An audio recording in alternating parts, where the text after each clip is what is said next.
Hello everybody, my name is Katie, I'm the Introverted Reader, and today is going to be a book review on A Gathering of Shadows by V.E. Schwab. This is the second book in the Darker Shades of Magic trilogy. I just finished this last night, and I can't really give a synopsis so much without spoiling things, but what I will say is this one takes place 4 months after the events of the first one have gone and taken place. If you want to see a review of the very first book in the series, which I just finished recently, it's called A Darker Shade of Magic. If you want to go and watch that and get more of a synopsis of the world and what have you, then go and watch that video. Now, what I will say about this one is I enjoyed this one so much more than the first one, because the first one for me only really picked up in sort of the last half of the story.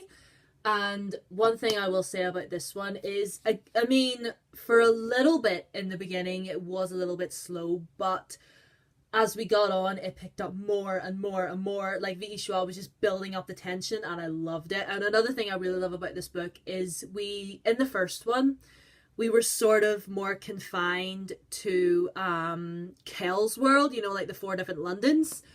But in this one, we got to see so much more of the world as a whole, not just the 4 different Londons, but the other lands and like empires and stuff all around, and we got introduced to a lot more characters, a lot more different cultures. Like there's one culture in particular that would embed like diamonds and like precious gems into their skin, like dotted all around. Like there's a character that has like a sapphire like above his eyebrow, like that. And I don't really understand how that would work. Like, is it like a piercing, or is it like embedded in there? Like, I'm not 100% sure. I would not want one myself. Thank you very much. You do you, but I won't be doing that.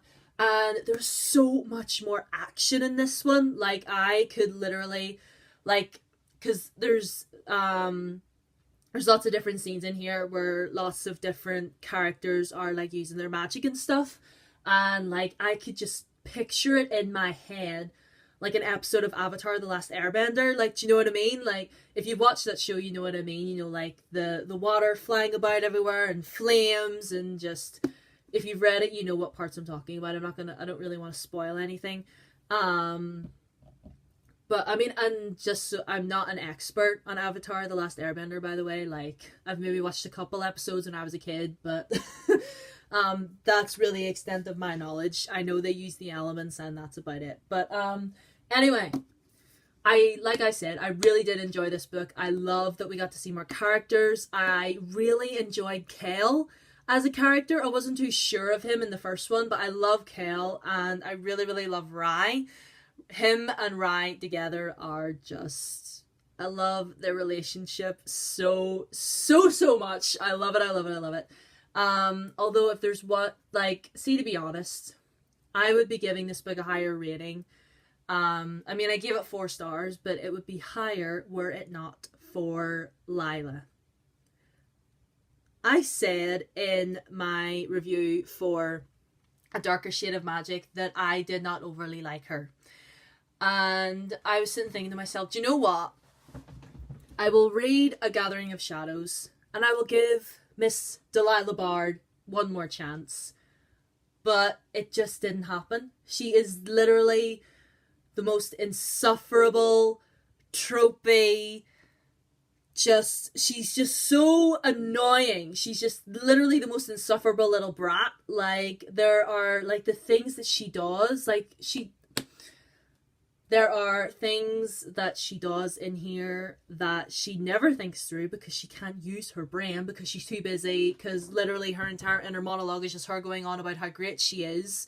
And like, I'm Delilah Bard, I'm the best thief, I'm the best pirate, I'm a magician, da, da, da. Literally, you made a flame appear in the palm of your hand for about 30 seconds and you call yourself a magician? Get out. Just leave. Get out. Like, just, she is so reckless and stupid. Like, everything that she does in the course of this book, she does not think through. And I'm not putting anybody down. If you like Layla, that is your business. I'm not coming for you. But I didn't like her. I thought she was so annoying, and literally the whole like, oh, I'm not like other girls. I'm not like, I've seen that. I've seen that before. We've seen that many, many times, and we don't need you reminding us of that every 5 minutes. And like, there's something about her that I'm not going to reveal what it is, but there's a thing that is sort of hinted at about her, and it's literally something that we know is a thing. If you've read this, you know what I'm talking about. I'm not spoiling anything. I really feel like you should go into these books not knowing too much. But if you know what I'm talking about, I mean, did you or did you not see it? Because I definitely did. We are introduced to another character called Alucard. I think that's his name. That's how I'm pronouncing his name in my head. And he has this, like, him and Rai are supposed to have had, like, a past together. Again, I'm not going to go into too much detail, because obviously I don't want to spoil anything. But I did really enjoy him as a character.